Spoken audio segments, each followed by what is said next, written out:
আমার বোনের আশেপাশেও যদি আর আপনাকে দেখেছি, আমি কি করে ফেলবো তা আমি নিজেও জানি না।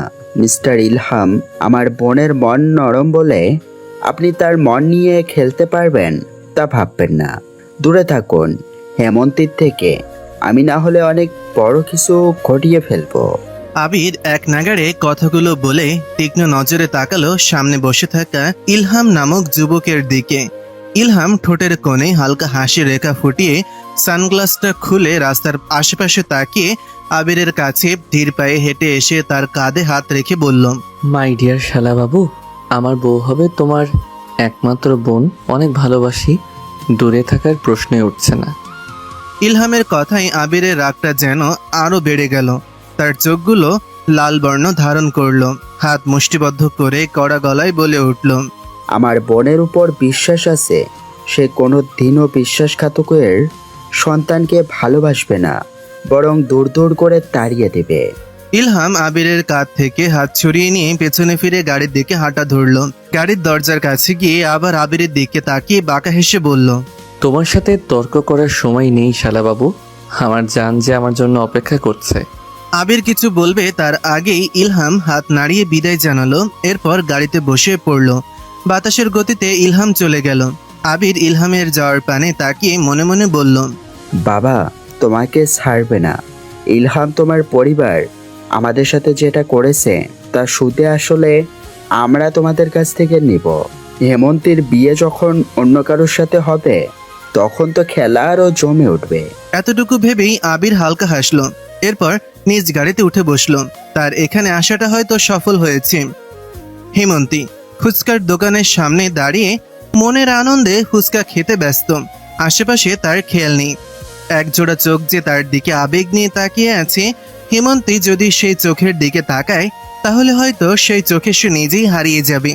হেমন্তী ফুচকা খাওয়া শেষ করে ব্যাগ থেকে পানির বোতল বের করে গটগট করে খেয়ে নিল। এরপর টাকা বের করে দোকানিকে দিতে যাবে, তখনই দোকানি বললেন, আফা, টাকা লাগবো না, আপনি যেই সব মন চায় ওই সময় আইয়া খাইয়া যাইবেন। হেমন্তী অবাক হলো, তার জন্য তো দরদ কেন দেখাচ্ছে এই লোকটা। মনে মনে হাজার প্রশ্ন ঘুরপাক খেতে লাগলো। তখনই পুরুষালী কণ্ঠ তার কানে আসলো। তোমার পছন্দের জিনিস আমি কিভাবে দূরে রাখতে পারি তোমার থেকে? হৈমন্তী এই কণ্ঠস্বরটার সাথে খুব পরিচিত। সে পেছনে ফিরে তাকালো।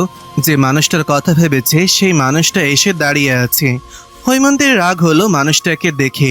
সে নাক ফুলিয়ে দোকানের দিকে তাকিয়ে বলল, দেখেন ভাই, আমার বাবার যথেষ্ট টাকা আছে, অন্যের ছেলের টাকায় আমার ফুচকা খাওয়ার শখ নেই। এই বলেই ব্যাগ থেকে 50 টাকার নোট বের করে দোকানের হাতে দিল আর ধূপধাপ পা ফেলে নিজ গাড়ির কাছে এসে পড়ল।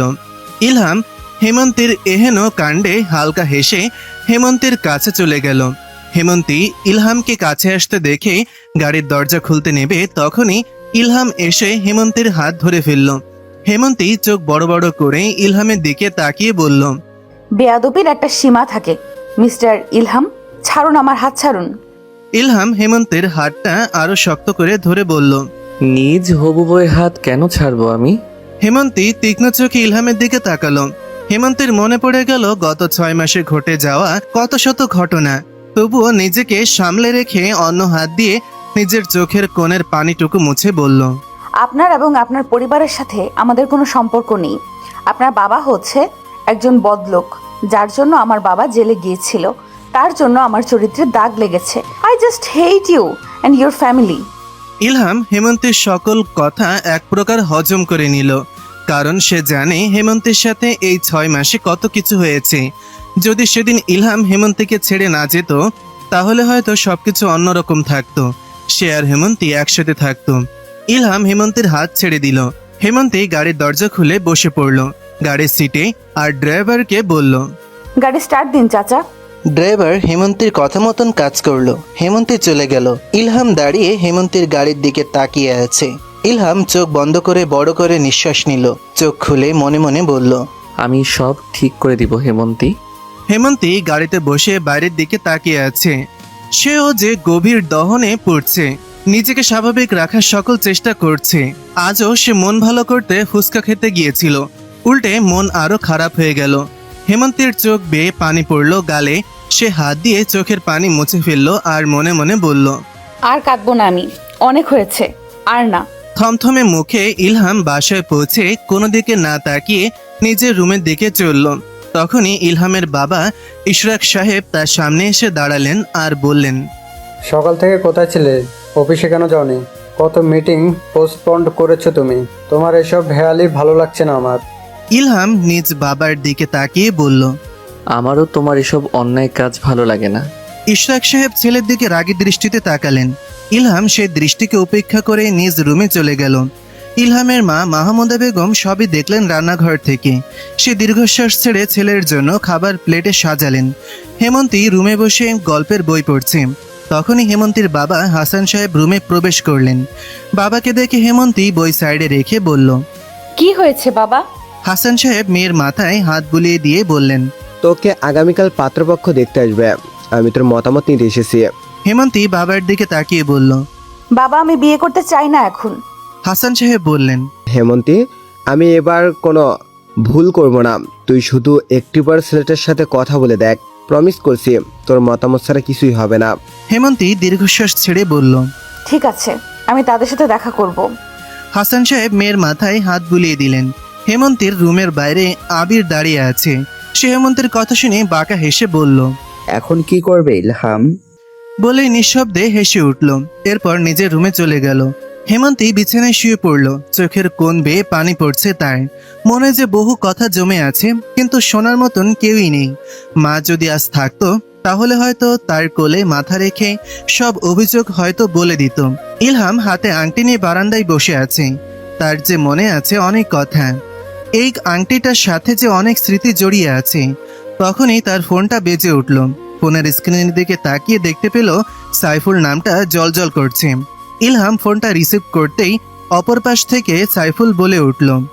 স্যার, হেমন্তী ম্যাডামকে কালকে পাত্রপক্ষ দেখতে আসবে, কি করব এখন? ইলহাম হালকা হেসে বলল। তোমাকে কিছু করতে হবে না, যা করার আমি করব। বলেই সে ফোন রেখে দিল। ইলহাম আংটির দিকে তাকিয়ে বলল, আগামীকাল যা হবে তার জন্য শুধু আবির দায়ী। সকালে হেমন্তের ঘুম ভাঙল তার ফুপি রুমকি বেগমের ডাকে। চোখ খুলে পিটপিট করে তাকিয়ে অতি প্রিয় একজন মানুষকে দেখে হেমন্তের মুখে হাসি ফুটে উঠল। সে উঠে বসলো আর ফুপিকে জড়িয়ে ধরে বলল। ফুপি, আমার কথা তো তুমি ভুলেই গেছো। রুমকি বেগম আলতো হেসে হেমন্তের খোলা চুলে হাত দিয়ে বললেন, তোর চুলের এই অবস্থা কেন? নিজের যত্ন নিতে কবে শিখবি বল তো? হেমন্তী রুমকি বেগমকে ছেড়ে দিয়ে বলল। তুমি তো আছোই আমার যত্ন নেওয়ার জন্য। রুমকি বেগম বললেন, বয়স হয়েছে আমার, কবে চলে যাই বলা যায়? হেমন্তের মুখটা কালো হয়ে গেল। সে যে তার মায়ের পর এই ফুপিকেই চিনি। হেমন্তী রুমকি বেগমের কোলে মাথা রেখে বলল। এইভাবে বলো না ফুপি, আমার অনেক কষ্ট হয়। মা চলে যাওয়ার পর তুমিই তো আমাদের সামলিয়েছো। রুমকি বেগম আলতো হেসে হেমন্তের মাথায় হাত বুলিয়ে দিতে লাগলেন। তারপর বললেন, আজ তোকে দেখতে আসবে, আমি নিজ হাতে তোকে শাড়ি পরিয়ে দিব কেমন? তোর মায়ের গোলাপি রঙের শাড়িটা আমি নিয়ে এসেছি। হেমন্তী কোল থেকে মাথা তুলে বলল। আমি ফ্রেশ হয়ে আসছি, তুমি বসো। রুমকি বেগম আর কথা বললেন না। হেমন্তী ওয়াশরুমে চলে গেল। কল ছেড়ে সে চোখ বন্ধ করে দাঁড়িয়ে রইল দরজার সাথে হেলান দিয়ে। তার মন বলছে আজ কিছু একটা ঘটবে যা তার জীবনকে পুরো বদলিয়ে দেবে। রুমকি বেগম হেমন্তীর রুম থেকে বের হয়ে চলে গেল হাসান সাহেবের রুমের দিকে। রুমে বোনকে দেখে হাসান সাহেব বললেন, আজ তুমি নিজের হাতে সব রান্না করবে, ঠিক আছে? রুমকি বেগম মাথা নাড়লেন। তারপর আমতা আমতা করে বললেন, ভাইজান, যা কিছু হচ্ছে তা থেকে হয়তো হেমন্তী খুশি না। বোনের কথায় হাসান সাহেব মৃদু হেসে বললেন, রুমকি, এত চিন্তা তোমার করতে হবে না।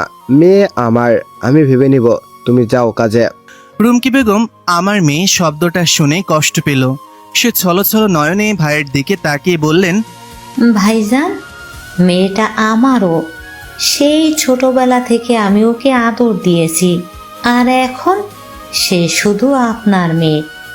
আপনার জন্য হেমন্তী আগেই অনেক কষ্ট পেয়েছে, এখন আবার ওসবই করছেন। রুমকি বেগম শেষের কথাগুলো রাগ নিয়েই বললেন। হাসান সাহেব বললেন, তুমি কি ইলহামের কথায় এসব বলছো? রুমকি বেগম অবাক হয়ে গেলেন। যে ছেলের সাথে তার একবার দেখা হয়েছে তার কথায় কিভাবে এসব বলবে। হাসান সাহেব বোনের দিকে তাকিয়ে বললেন, যাও হেমন্তের কাছে, তোমার এখানে কাজ নেই। রুমকি বেগম রুম থেকে বের হয়ে আসলেন। শাড়ির আঁচল দিয়ে চোখ মুছে হেমন্তী রুমে চলে গেলেন। ইলহাম ফাইলের সবকিছু চেক করে সামনে বসে থাকা মানুষটার দিকে তাকিয়ে বলল, কাগজগুলো সব ঠিক আছে, আমার মনে হয় সবাই বিশ্বাস করে নিবে, আর ছবিগুলো তো একদম পারফেক্ট। ইলহাম লোকটার দিকে একটা খাম এগিয়ে দিল। লোকটা খাম হাতে নিয়ে ইলহামের থেকে বিদায় নিয়ে চলে গেল। ইলহাম ফোন বের করে সাইফুলকে কল করলো। সাইফুল ফোন রিসিভ করতেই ইলহাম বলল, গাড়িটা সুন্দর করে ফুল দিয়ে সাজিয়ে রাখো, ইলহামের বউ আসছে। বলেই সে ফোন রেখে দিল। ইলহাম হেসে ফোনের ওয়ালপেপারের দিকে তাকালো, যেখানে হেমন্তী শাড়ি পরে দাঁড়িয়ে আছে। ইলহাম ছবিটাতে ঠোঁট ছুঁয়ে বলল, খুব তাড়াতাড়ি আসছি আমি। হেমন্তী আজ বাসা থেকে বের হয়নি। এখন বিকেল 4টা বাজে।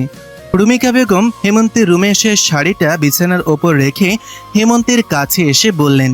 তৈরি হয়ে নে, পাত্রপক্ষ চলে আসবে। হেমন্তী রুমকি বেগমের কথায় নিজ ভাবনার জগৎ থেকে বের হয়ে আসলো। রুমকি বেগম আবার বললেন, কি হলো, তৈরি হয়ে নে। হেমন্তী শাড়িটা হাতে নিয়ে নাকের কাছে ধরলো।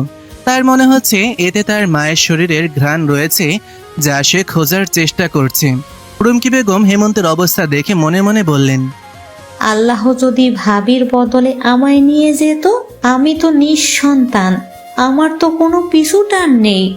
আজ আমার চোখের সামনে আমার কলিজার টুকরোটা একটু ভালোবাসার জন্য হাহাকার করতো না।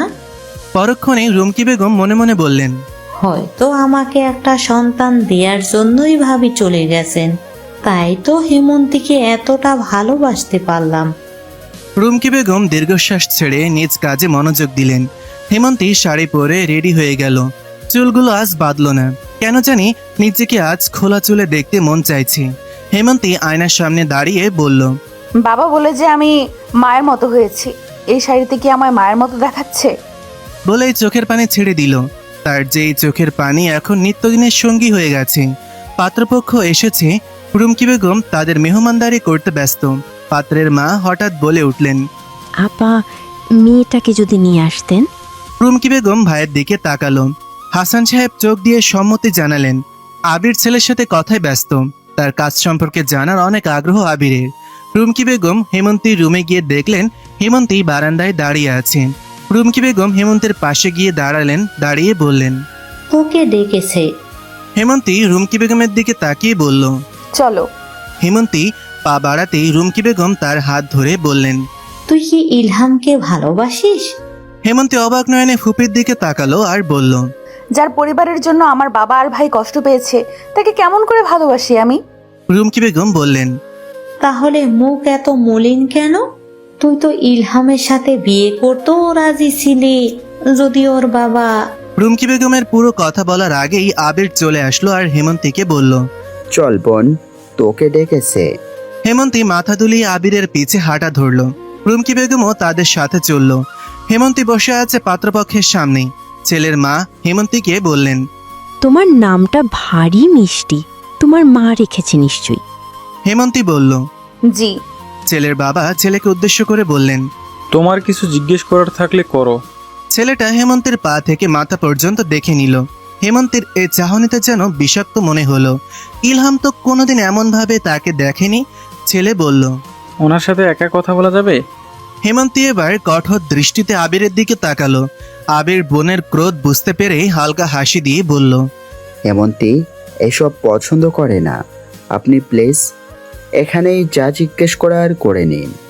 ছেলেটা মুখটা বেলুনের মতন ফুস হয়ে গেল। সে থমথমে গলায় বলল, আমার ওনাকে পছন্দ হয়েছে। সবাই খুশি হলো ছেলের কথা শুনে। হেমন্তীর মনটা আকুল হয়ে উঠল। তার শুধু ইলহামের কথা মনে পড়ছে। এত কষ্ট কেন হচ্ছে তার? সবাই যখন কথায় মশগুল হয়ে গেল, তখনই কলিং বেলের আওয়াজ আসলো। রুমকি বেগম গিয়ে দরজা খুলতেই তার মাথায় আকাশ ভেঙে পড়ল। এসে কাকে দেখছে? এ তো স্বয়ং বিপদ তার দরজায় এসে দাঁড়িয়ে রয়েছে। দরজার ওপাশে আর কেউই নয়, স্বয়ং ইলহাম দাঁড়িয়ে আছে, তাও আবার বিয়ের বরের সাজে। রুমকি বেগম শুকনো ঢোক গিলে বললেন, তুমি এখানে কি করছো? বাসায় এখন মেহমান আছে, পরে এসো। বলে সে রুমের দরজা বন্ধ করে দিতে নিবে, তখনই ইলহাম দরজায় হাত দিয়ে বলল, মেহমানদের সাথে এ বাসার একমাত্র জামাইয়ের সাক্ষাৎ করিয়ে দিবেন না? রুমকি বেগম বললেন, এসব কেমন কথা? লজ্জা আছে তোমার? যাও। ইলহাম বলল। না নেই, এখন দেখি সরেন তো, ভিতরে ঢুকতে দিন। বলে সে রুমকি বেগমকে ঠেলে সরিয়ে দিয়ে ভেতরে প্রবেশ করলো। ইলহামকে দেখে আবির, হাসান সাহেব রেগে গেলেন। চোখ গরম করে তার দিকে তাকিয়ে রইল দুজনই। হেমন্তী অবাকের চূড়ান্ত পর্যায়ে চলে গেছে। এই লোকটা এখানে কেন এসেছে এসব ভাবতে লাগলো। ছেলের মা ইলহামকে দেখে বললেন। এই ছেলেটা কি? আবির হাসার চেষ্টা করে বলল। কেউ না, আন্টি হয়তো ভুলে চলে এসেছে। ইলহাম সে কথা শুনে অট্টহাসিতে মেতে উঠে। তার হাসি দেখে আবিরের রাগ আরো বেড়ে যায়। সে তেড়ে আসতে নেবে ইলহামের দিকে, তখনই হাসান সাহেব আবিরের হাত ধরে বললেন। এখন এসব করে পরিস্থিতি খারাপ করো না। আবির থেমে যায়, বাবার দিকে অসহায় দৃষ্টিতে তাকিয়ে থাকে। নিজেকে সামলে হাত দুটো মুষ্টিবদ্ধ করে দাঁড়িয়ে থাকে। ইলহাম পাত্রপক্ষের দিকে তাকিয়ে বলল। আপনারা যে মেয়েকে নিজ পুত্রবধূ করতে চান, সে যে বিবাহিতা, তা কি জানেন? ইলহামের কথা শুনে সবাই অবাক হয়ে তার পানে তাকিয়ে রইল। হাসান সাহেব এবার আর নিজেকে দমিয়ে রাখতে পারলেন না। সে হুঙ্কার করে বলে উঠলেন। এই ছেলে, তুমি কি বলছো? তা কি তুমি জানো আমার মেয়ে বিবাহিতা কিভাবে? এসব মিথ্যা অভিযোগ যদি করেছ, আমার থেকে বেশি খারাপ আর কেউ হবে না। হেমন্ত স্তব্ধ হয়ে বসে আছে। তার যে কি বলা উচিত তা সে ভুলে গেছে। ইলহাম ফোন বের করে সাইফুলকে ফোন করলো। কিছুক্ষণ পরেই সাইফুল এসে হাজির, হাতে ফাইল নিয়ে। ইলহাম ফাইলটা হাতে নিয়ে হাসান সাহেবের সামনে ধরে বলল। প্লিজ একবার এই ফাইলটা দেখুন। হাসান সাহেব ফাইলটা হাতে নিয়ে খুলে পড়তে শুরু করলেন। পুরো ফাইল চেক করার পর তার হাত থেকে ফাইলটা পড়ে গেল। আবির বাবার হাত ধরে বলল। কি হয়েছে বাবা? এই ফাইলে কি আছে? ইলহাম বাঁকা হেসে আবিরকে বলল। শ্বশুর মশাই, কিছু তো বলুন। ছেলের বাবা ফাইলটা হাতে নিয়ে সব চেক করতেই রাগী কণ্ঠে বলে উঠল। হাসান সাহেব, আপনি বলেছিলেন আপনার মেয়ের আংটি বদলের দিন ছেলেপক্ষ বিয়ে ভেঙে দিয়েছিল, কিন্তু এখানে তো দেখছি মেয়ের বিয়ে হয়ে গেছে। আপনার মেয়ে নিজেই সাইন করেছে। আবির, হেমন্তী আর রুমকি বেগম অবাক নয়নে ছেলের বাবার দিকে তাকালো। হেমন্তী চেয়ার ছেড়ে দাঁড়িয়ে বলল। মিস্টার ইলহাম, এত বড় মিথ্যা কথা বলতে আপনার রুহু কাঁপলো না? ইলহাম বলল। এসব এমন কথা, তোমার সাথে আমার বিয়ে হয়েছে আর এটাই সত্য। এসব নাটক আমাদের যাওয়ার পরে আপনারা করবেন, প্লিজ। বলেই তারা তিনজন বাসা থেকে চলে গেল। আবির তাদেরকে বোঝানোর অনেক চেষ্টা করলো, কিন্তু সফল হলো না। ইলহাম হাসান সাহেবের কাছে গিয়ে বলল। আমার বউকে আমি নিয়ে যাচ্ছি, বাধা দেওয়ার চেষ্টা করলে অনেক কিছু ঘটে যাবে। হাসান সাহেব বললেন। সবকিছু নকল, আমি জানি। একদিন সব প্রমাণ করব আমি। ইলহাম তার কথায় উত্তর না দিয়ে হেমন্তীর হাত ধরে বলল। চলো। হেমন্তী হাত ছাড়িয়ে বলল। আপনার সাথে কোথাও যাব না আমি। বাবা, তুমি কিছু তো বলো। হাসান সাহেব মেয়ের দিকে তাকিয়ে বললেন। আমি এখন কিছুই করতে পারবো না। মা যদি এখনই এই বেয়াদবকে বাধা দেই, তাহলে তোমার ভাই আর আমাকে আবার জেলে যেতে হবে। হেমন্তী নীরব হয়ে গেল বাবার কথা শুনে। রুমকি বেগম হেমন্তীকে জাপটে ধরে বললেন। আমার মেয়ে কোথাও যাবে না। ইলহাম হেমন্তীকে তার কাছে টেনে নিয়ে বলল। আপনারা অবশ্যই নিজ মেয়েকে দেখতে যাবেন তার শ্বশুর বাড়িতে। বলেই সে হেমন্তীকে নিয়ে বের হয়ে গেল। আবির ইলহামের দিকে তাকিয়ে বলল। তোকে আমি ছাড়বো না। ইলহাম কিছু না বলে হেমন্তীকে নিয়ে বাসা থেকে বের হয়ে গাড়ির সামনে এসে পড়ল। গাড়ির দরজা খুলে হেমন্তীকে বসতে বলল ইলহাম। হেমন্তী ঠায় দাঁড়িয়ে রইল। ইলহাম তা দেখে বলল। হেমন্তী, আমি নিজেকে কঠোর প্রমাণ করতে চাই না। তুমি যদি আমার সাথে না যাও তাহলে তোমার বাবা আর ভাইয়ের অবস্থা খারাপ হবে। হেমন্তী কঠোর নয়নে ইলহামের দিকে তাকিয়ে বলল। আপনার এসব মিথ্যে ভুবন খুব তাড়াতাড়ি ভেঙে চুরমার হয়ে যাবে। বলেই সে গাড়িতে উঠে বসলো। ইলহাম দীর্ঘশ্বাস ছেড়ে ড্রাইভিং সিটে বসে গাড়ি স্টার্ট দিল। ইশরাক সাহেবের কানে ছেলের সকল কার্যক্রম চলে এসেছে। সে ছেলের ব্যাপারে বিরক্ত হয়ে যাচ্ছে। ইশরাক সাহেবের পিএ বললেন। স্যার, এখন কি করতে হবে? ইশরাক সাহেব বললেন।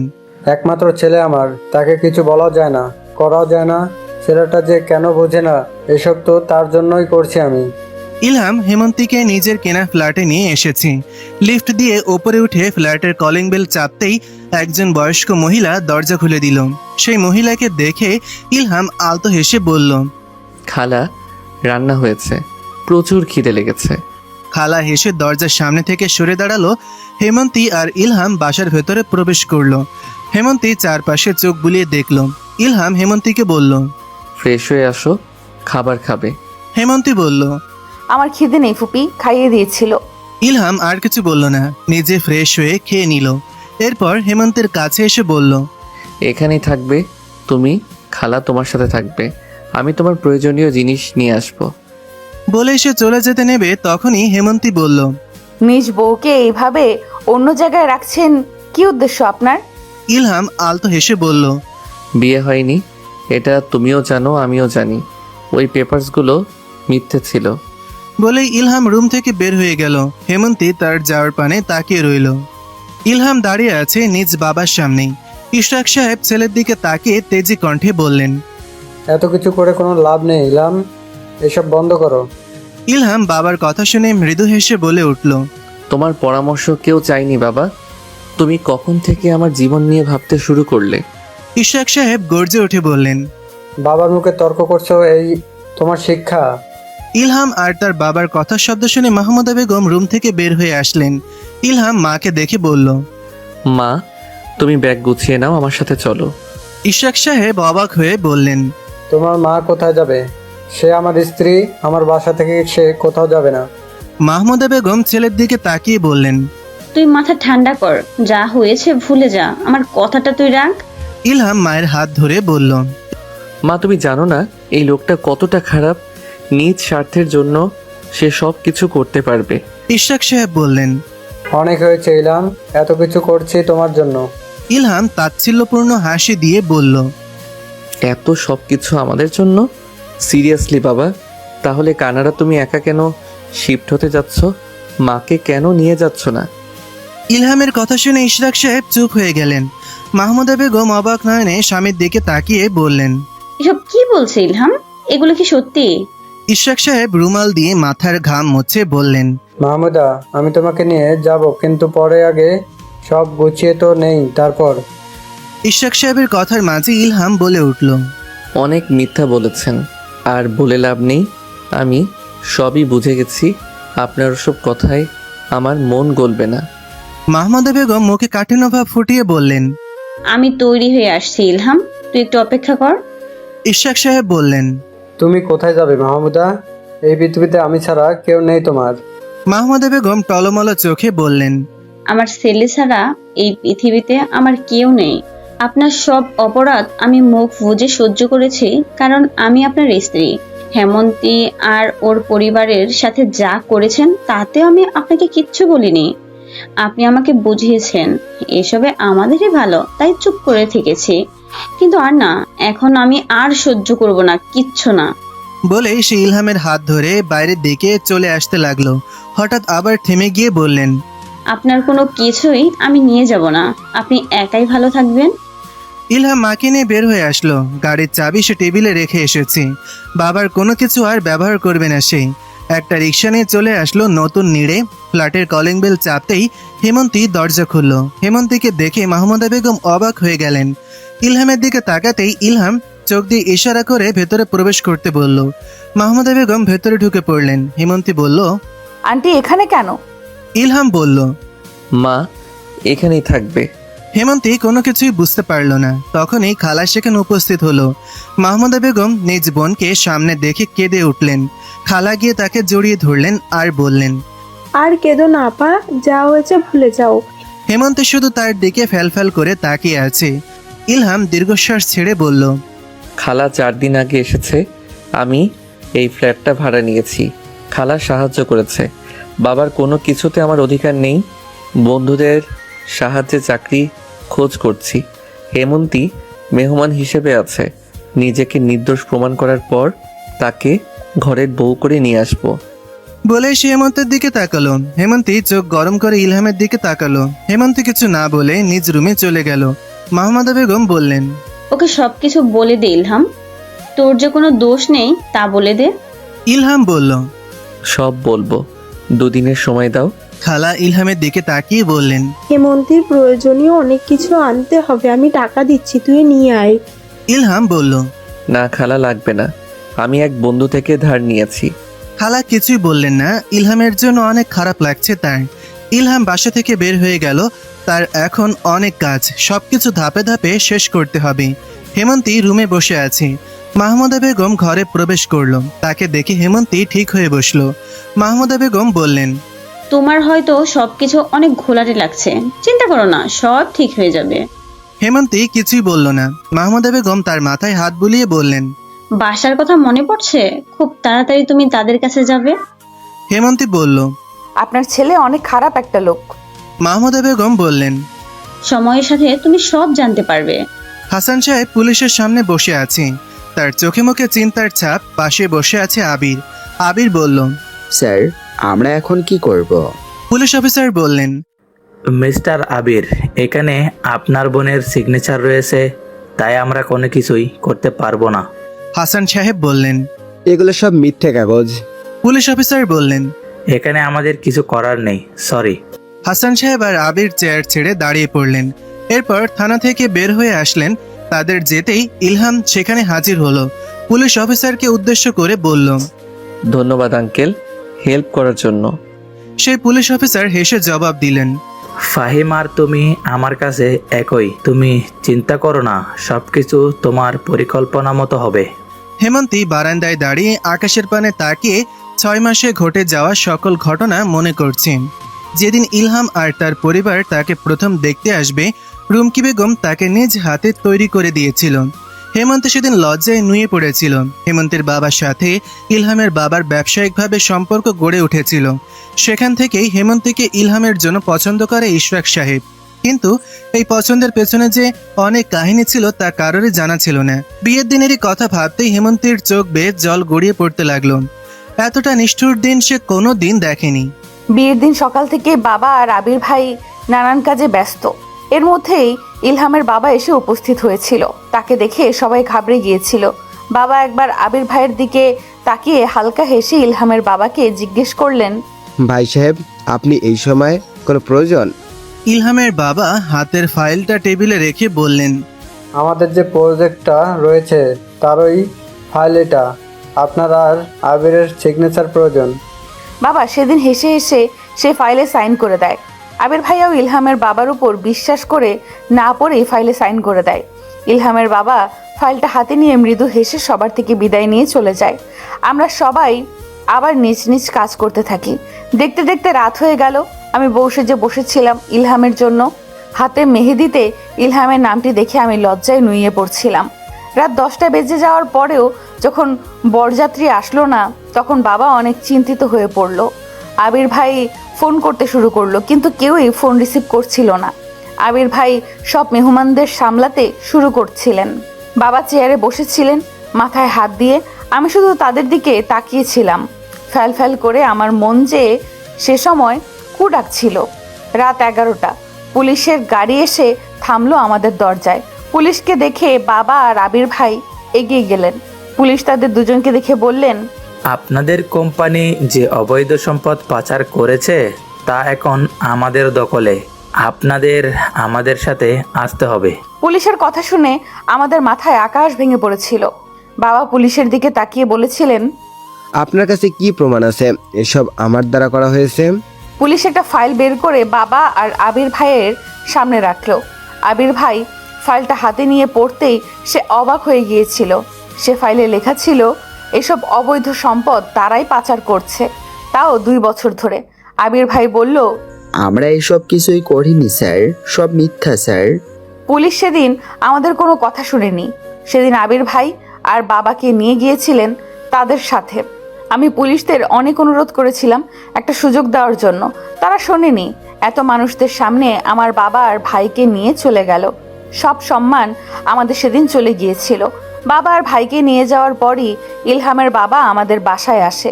তাকে দেখে রুমকি ফুপু এগিয়ে এসে বললেন, ভাই সাহেব, অনেক বড় ঘটনা ঘটে গেছে। ইলহামের বাবা ফুপিকে থামিয়ে বললেন, আমি সবাই জানি, আসুন রুমে গিয়ে বসি, এখানে আলোচনা করার ঠিক হবে না। আমি আর ফুপি তাকে নিয়ে রুমে চলে আসলাম।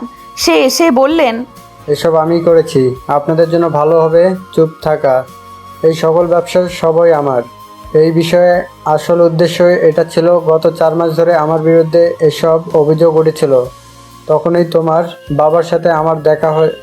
এতে সহজ সরল একটা মানুষ, তাই ভাবলাম তাকে টার্গেট করি। আর দেখেন, সব হয়ে গেছে। তার কথা শুনে আমি আর ফুপি অবাক হয়ে গিয়েছিলাম। কাপা কাপা কণ্ঠে বললাম, আমার জীবনটা কেন নষ্ট করলেন? ইলহামের বাবা বললেন, ইমোশনালি তোমার বাবা আর বিশেষ করে তোমার ভাইকে একটু নিজের কন্ট্রোলে করার জন্য দেখেছি কিভাবে ফাইলটা সাইন করে দিয়েছিল। এটাই প্ল্যান ছিল।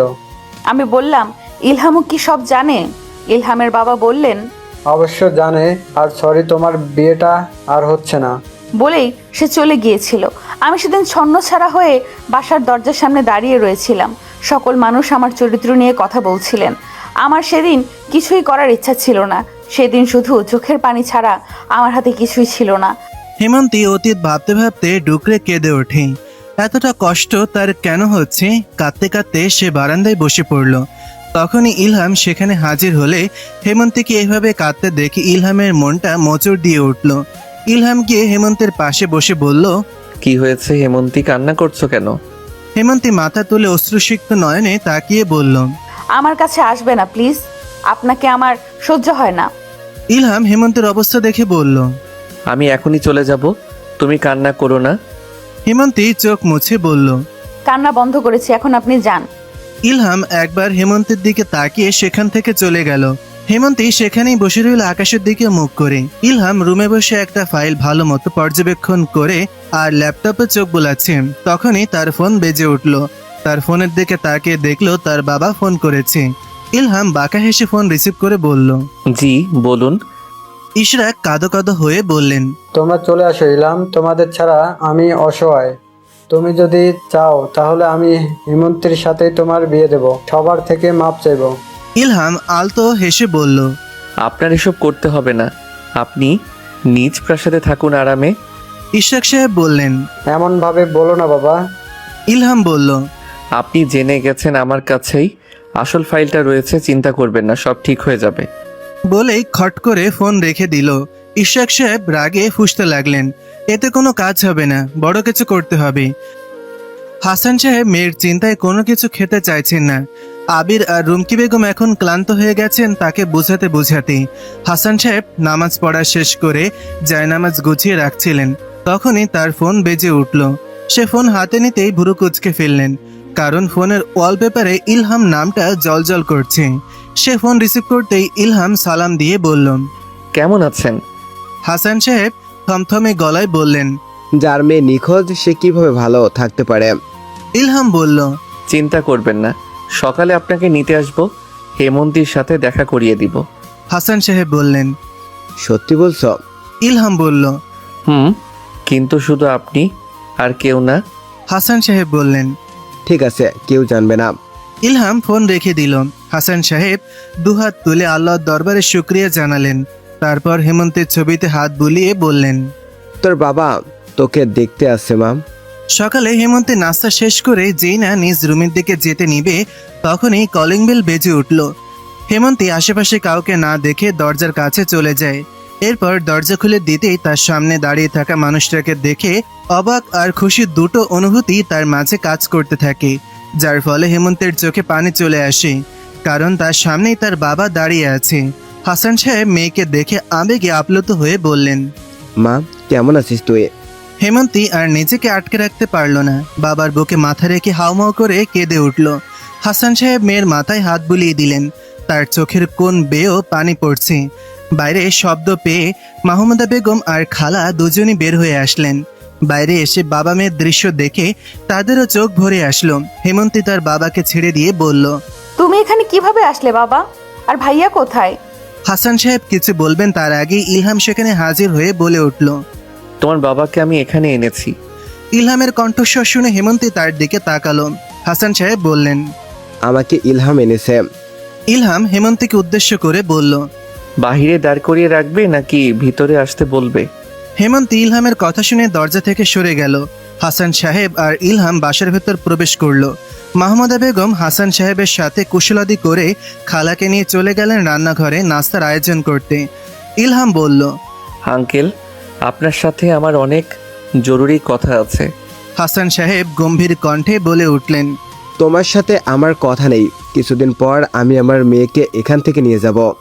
ইলহাম মৃদু হেসে বলল, আমার ইচ্ছা ছাড়া তো সম্ভব না। এখন এসব রাখেন সাইডে, আপনি প্লিজ আমার রুমে চলুন, আর হেমন্তী মাকে বলো নাস্তা ঘরে দিয়ে যেতে। হাসান সাহেব আর কোনো কথা না বলে ইলহামের সাথে তার রুমে চলে গেল। ইলহাম নিজে ল্যাপটপ খুলে কিছু ছবি বের করে হাসান সাহেবের সামনে রাখলো। হাসান সাহেব ছবিগুলো মনোযোগ দিয়ে দেখে বললেন, তোমার বাবার ছবি আমাকে কেন দেখাচ্ছ? ইলহাম বলল, তার সাথের মানুষটাকে দেখেন।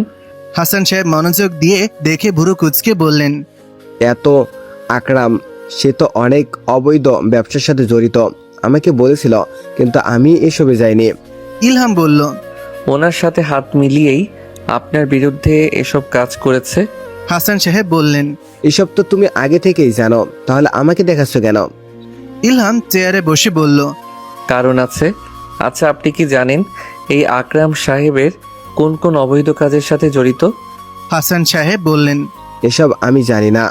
ইলহাম হাসান সাহেবের হাত ধরে বলল, আপনার সাথে যেসব অন্যায় হয়েছে তা মাসুল করার সময় হয়ে গেছে। হাসান সাহেব ইলহামের কথা শুনে অবাক হলো। সে ইলহামের থেকে হাত ছাড়িয়ে বললেন, আমি এখন বাসায় যাব। বলে সে উঠে দাঁড়ালো। তখনই মাহমুদা বেগম নাস্তা নিয়ে রুমে প্রবেশ করলো। হাসান সাহেব তা দেখে বললেন, আমি কিছুই খাবো না। মাহমুদা বেগম বললেন, খেয়ে যান ভাই সাহেব, আপনার মেয়ে নিজ হাতে তৈরি করেছে। হেমন্তের কথা শুনে হাসান সাহেব আর মানা করতে পারলেন না। নাস্তা করে হেমন্তের থেকে বিদায় নিয়ে ইলহামের সাথে বের হয়ে আসলেন বাসা থেকে। আবির বাবার জন্য চিন্তিত হয়ে আছে। আবির মনে মনে বলছে, বাবা এত সকালে কোথায় যেতে পারে? তখনই হাসান সাহেব দরজায় কড়া নাড়লেন। আবির দরজা খুলে বাবাকে দেখে বলল, কোথায় গিয়েছিলে বাবা? হাসান সাহেব বললেন, একটু হাঁটতে। বলে সে নিজ রুমে চলে গেল। আবির বাবার যাওয়ার দিকে তাকিয়ে থাকলো। তার মনে নানান কথার ঝড় উঠছে। ইশাক সাহেবের মাথা গরম হয়ে আছে। তার সকল অবৈধ ব্যবসার ইনফরমেশন পুলিশের কাছে পৌঁছে গেছে। একবার যদি প্রমাণ পেয়ে যায় যে এসবে তার নাম আছে, তাহলে তার সবকিছু ধ্বংস হয়ে যাবে। এটা ভাবতেই ইশাক সাহেবের গলা শুকিয়ে আসতে লাগলো। তখনই কাজের লোক দরজার সামনে এসে বলল, আর নিচে পুলিশ আইছে। পুলিশ শব্দ শুনেই ইশাক সাহেব থরথর করে কাঁপতে লাগলেন। সে চেয়ার ছেড়ে উঠে দাঁড়াতেই সে মাথা ঘুরে ফ্লোরে পড়ে গেলেন। কাজের লোকটা চিৎকার দিয়ে বলল, স্যার আপনার কি হয়েছে? তার চিৎকার শুনে পুলিশ ওপরে চলে আসলো। ইশাক সাহেবকে এভাবে পড়ে থাকতে দেখে তারা অতি দ্রুত ডাক্তার আর ইলহামকে ফোন করলো। ইশাক সাহেবকে হাসপাতালে অ্যাডমিট করা হয়েছে। ইলহাম, হেমন্তী, মাহমুদা বেগম আর খালাও সেখানে উপস্থিত আছে। মাহমুদা বেগম নিষ্প্রাণভাবে কেবিনের দিকে তাকিয়ে আছে। ডাক্তাররা ইশাক সাহেবকে দেখছে। মাহমুদা বেগম ইলহামের কাছে গিয়ে বললেন, ইলহাম, পুলিশকে বল চলে যেতে, উনি যখন ঠিক হবে তখন এসে নিয়ে যেতে বলিস। ইলহাম মাকে জড়িয়ে ধরে বলল, এটা সম্ভব না মা, পুলিশ এখানেই থাকবে, কারণ বাবা একজন আসামি, তার নামে এখন নানান মামলা। তাকে এখানে রাখা হবে যে পর্যন্ত সে সুস্থ না হয়ে ওঠে। মাহমুদা বেগম চোখের জল মুছে বললেন, তাই যাতে হয়, মানুষটা যতই খারাপ হোক না কেন, আমার তো স্বামী, তাই মন কাঁদে। ইলহাম দীর্ঘশ্বাস ছাড়লো আর হেমন্তের দিকে তাকিয়ে বলল, মাকে নিয়ে তোমরা বাসায় যাও। আমার অনেক প্রশ্ন আছে ইলহাম, যার উত্তর আপনাকে দিতে হবে। ইলহাম মৃদু হেসে বলল, সব প্রশ্নের উত্তর দিব হেমন্তী, এখন বাসায় যাও। হেমন্তী আর খালা মাহমুদা বেগমকে নিয়ে বাসার উদ্দেশ্যে রওনা দিল। হেমন্তী ভাবনা এখন ইলহামকে ঘিরে। নিজ বাবাকে এসে সবার সামনে অপরাধী প্রমাণ করেছে। যদি সে এসবে জড়িত থাকে তাহলে তো ইলহাম এসব ঘটনা আর ঘটাতো না। তাহলে কি ইলহাম নির্দোষ? এসবের কি সে কিছুই জানে না? বিয়ের দিন কি তাকেও ইশাক সাহেব কিছু করেছিল? হেমন্তের মাথা ধরে যাচ্ছে এসব ভেবে। এত প্রশ্ন মাথায় ঘুরছে। হেমন্তী মাহমুদা বেগমকে রুমে দিয়ে এসে নিজ রুমে এসে পড়ল। বিছানায় বসে মাথা চেপে ধরল সে। আবির, হাসান সাহেব, রুমকি বেগম টিভির দিকে এক দৃষ্টিতে তাকিয়ে আছে। ইশাক সাহেবের সকল তথ্য আজ ফাঁস হয়ে গেছে। সেই সাথে হাসান সাহেবের ওপর থেকে সব মামলা সরে গেছে। হাসান সাহেবের চোখে চশমা খুলে পানি মুছে বললেন, আজ আমার মন থেকে অনেক বড় পাথর নেমে গেল। জীবনের শেষ সময়ে এসে এভাবে অপমান হতে হবে তা জানতাম না।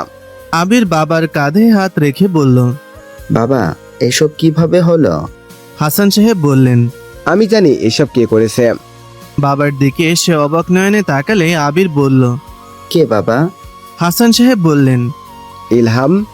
নামটা শুনে আবির আর রুমকি বেগম বিস্ফোরিত নয়নে তাকালো হাসান সাহেবের দিকে। হাসান সাহেব কিছু না বলে নিজ রুমে চলে গেল। ইশরাক সাহেব হাসপাতালের বেডে শুয়ে আছে। ইলহাম কেবিনে প্রবেশ করলো। ইশরাক সাহেব কারো উপস্থিতি টের পেয়ে চোখ খুলে ইলহামকে দেখতে পেলেন। ইলহাম ইশরাক সাহেবের সামনে দাঁড়িয়ে বলল, এসব নাটক করে পুলিশকে বোকা বানাতে পারবেন, আমাকে না। ইশরাক সাহেব কিছু না বলে উঠে বসলেন আর বললেন, সব যেহেতু জানো তাহলে যাও, পুলিশকে গিয়ে বলো। ইলহাম বলল, তাই তো করব। আপনার সব টেস্ট আমার পরিচিত ডাক্তার করবে। আবার শুধু 2 দিনের ব্যাপার, তারপর সেই জেলে থাকবেন আপনি। ইশরাক সাহেব বললেন, এত বোঝো আমাকে, আর এটা বোঝো না যে 2 দিনে অনেক কিছু হয়ে যাবে। ইলহাম বলল, আপনি আমার বাবা, তা ভাবতেও আমার ঘৃণা লাগে। ইশরাক সাহেব বললেন, তা লাগা স্বাভাবিক। এই কথাটা আমার বাবাও বলতো। আমি তার ছেলে, এটা ভাবতে তার ঘৃণা লাগতো, তাই তো সুন্দর করে সরিয়ে দিয়েছি। ইশরাক অবাক চোখে তাকিয়ে বলল, আপনি দাদাকে মেরেছেন? দাদা তো ছাদ থেকে পড়ে। ইলহামের কথা শেষ হওয়ার আগে ইশরাক সাহেব আঙুল নাড়িয়ে বললেন, আমি ধাক্কা দিয়েছি। ইলহাম একদম পেছনে চলে গেল। এসব তার বিশ্বাস হচ্ছে না। ইলহাম কাঁপা কাঁপা কণ্ঠে বলল, সব প্রমাণ করব আমি, সব প্রমাণ করব। বলেই সে কেবিন থেকে বের হয়ে চলে গেল। ইশরাক সাহেব ছেলে যাওয়ার দিকে তাকিয়ে হেসে উঠলেন আর মনে মনে বললেন, 2 দিন পর আমি ফুর হয়ে যাব।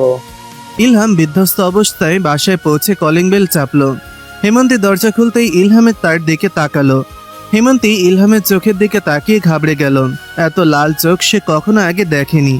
হেমন্তী সরে দাঁড়ালো। ইলহাম ভেতরে ঢুকে পড়ল। সোফায় ধপ করে বসে জুতা জোড়া খুলে 2 হাত দিয়ে মাথা চেপে ধরলো। হেমন্তী ইলহামের কাছে গিয়ে কাঁপা কাঁপা হাতে তার কাঁধে হাত রাখলো। ইলহাম মাথা ছেড়ে দিয়ে হেমন্তীর দিকে মুখ তুলে তাকালো। হেমন্তী ইলহামের অসহায় মুখ দেখে কিছুই বুঝতে পারছে না। তখন ইলহাম হেমন্তের হাত ধরে বলল, আমি তোমাকে কোনো ধোকা দেইনি হেমন্তী, বিশ্বাস করো, কোনো ধোকা দেইনি। ইলহামের কথা শুনে হেমন্তী নিজেকে সামলে ইলহামের পাশে বসে বলল, সেদিন কি হয়েছিল ইলহাম, আমাকে বলুন। এইভাবে নিজেকে সত্য থেকে আড়ালে রাখতে খুব কষ্ট হচ্ছে। ইলহাম হেমন্তের দিকে তাকিয়ে বলল, বিয়ের দিন বাবা সকালে তোমাদের বাসায় চলে গিয়েছিল। কেন যাচ্ছে তা জিজ্ঞেস করতে সে জানালো তোমাকে দেখতে ইচ্ছে করছে, তাই সে যাচ্ছে। মা আর আমি কোনো কিছুই আর জিজ্ঞেস করলাম না। আমরাও ব্যস্ত হয়ে গিয়েছিলাম নিজ নিজ কাজে। 1 ঘন্টা পর বাবা ফিরে আসে। তাকে দেখে অনেক খুশি লাগছিল। আমরাও আর তাকে নিয়ে ঘাটলাম না। বরযাত্রা বের হওয়ার সময় বাবা আমার রুমে এসে বললেন, এ বিয়ে হবে না। এতটুকু বলে ইলহাম থামলো। তার গলা শুকিয়ে গেছে। হেমন্তী তা বুঝতে পেরে গ্লাসে করে পানি নিয়ে আসলো। ইলহাম গ্লাসটা নিয়ে সবটুকু পানি খেয়ে নিল। এরপর গভীর নিঃশ্বাস টেনে বলল, তার কথা শুনে আমি অবাক হয়ে গেলাম। আর কারণ জিজ্ঞেস করতে সে বললেন আমি যা বলেছি তা করতে। আমি তার কথার অবাধ্য হয়ে রুম থেকে বের হতে নিব, তখনই সে আমার মাথায় আঘাত করে, যার ফলে আমি অজ্ঞান হয়ে যাই। মাকেও তিনি ঘরবন্দি করে রেখেছিলেন। আমার যখন জ্ঞান ফিরে তখন সব শেষ হয়ে গিয়েছিল। আমি সকল কিছু আমার বন্ধুদের থেকে জানতে পারি। সেদিন থেকে আমি সব প্রমাণ জোগাড় করতে থাকি। আজ আমি সফল তো হয়েছি, কিন্তু সেই মানুষটার চতুর বুদ্ধির কারণে আমি হেরে যাচ্ছি। আমার দাদা তার নিজ বাবাকেও তিনি ছাড়েননি, মেরে ফেলেছেন।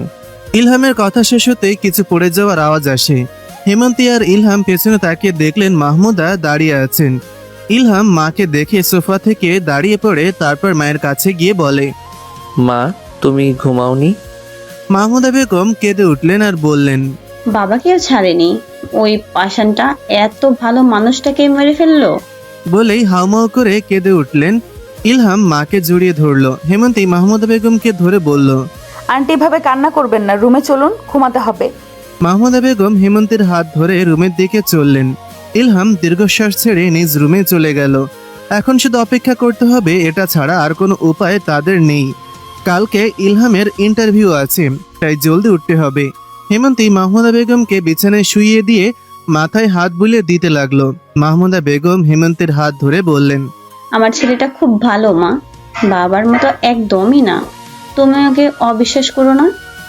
হেমন্তী কোনো কথা বলল না, চুপচাপ সেখানে বসে রইল। মাহমুদা বেগম এক পর্যায়ে ঘুমিয়ে গেলেন।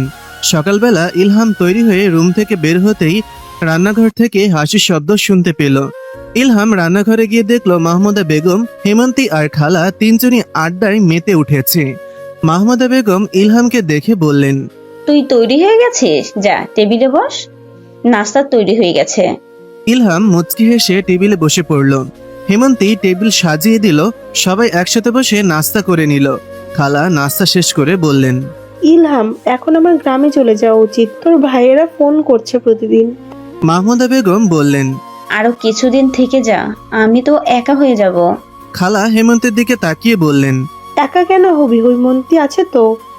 মাহমুদা বেগম বললেন, হেমন্তীও তো চলে যাবে কয়েকদিন পর। মাহমুদা বেগমের কথা শুনে ইলহাম হেমন্তের দিকে তাকালো আর দেখলো হেমন্তী এক মনে নাস্তা করে যাচ্ছে। এতে তার কোনো হেলদোল নেই। ইলহাম নাস্তা শেষ করে বলল, ঠিক আছে খালা, কালকে আপনাকে বাস স্টেশনে আমি পৌঁছে দিব। এখন যাই, সকলে দোয়া করবেন আমার জন্য। মাহমুদা বেগম হাত তুলে ছেলের জন্য দোয়া করলেন। ইলহাম বাসার দরজার সামনে আসতেই হেমন্তী তাকে ডেকে বলল, শুনুন। ইলহাম হেমন্তীর ডাকে পেছনে ফিরে তাকালো। হেমন্তী বলল, ইন্টারভিউ এর জন্য অল দ্য বেস্ট, আর সবকিছু ঠিক হওয়া পর্যন্ত আমি আন্টির সাথেই থাকবো। বলেই হেমন্তী নিজের রুমে চলে গেল।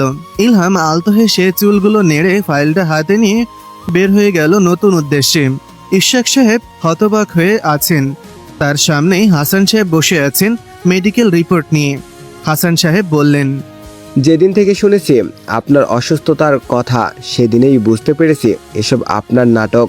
তাই ডাক্তারকে ধরে এমন পালিশ দিয়েছি যে সে নিজেই সব রিপোর্ট আমার হাতে তুলে দিয়েছে।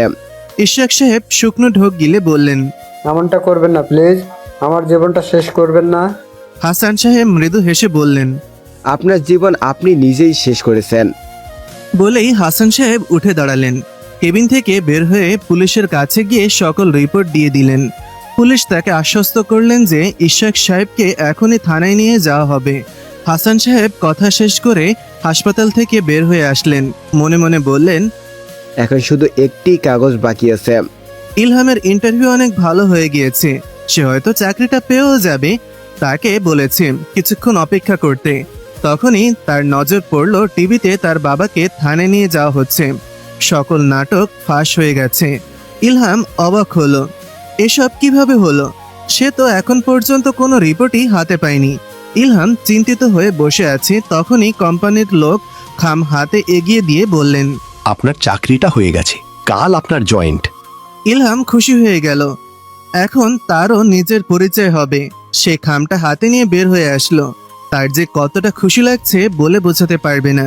ইলহাম মানিব্যাগটা বের করে দেখলো সেখানে ৭,৫০০ টাকা আছে। সে হিসেব করলো মাহমুদা বেগম, খালা আর হেমন্তীর জন্য 3টা শাড়ি কিনবে আর কিছু বাজার হয়ে যাবে। সে তাই করলো। মাহমুদা বেগমের জন্য হালকা গোলাপি রঙের, খালার জন্য নীল রঙের আর হেমন্তের জন্য লাল রঙের শাড়ি কিনলো। বাজার করে সে বাসার উদ্দেশ্যে রওনা দিল। ইলহাম মনে মনে বলল, হেমন্তী কি আমার দেওয়া শাড়ি নিবে? ইলহাম বাসায় পৌঁছে কলিং বেল চাপতেই মাহমুদা বেগম থমথমে মুখে সে দরজা খুলে দিল। মাহমুদা বেগমের চেহারা দেখে ইলহামের মনটা খারাপ হয়ে গেল। মাহমুদা বেগম দরজা থেকে সরে দাঁড়ালেন।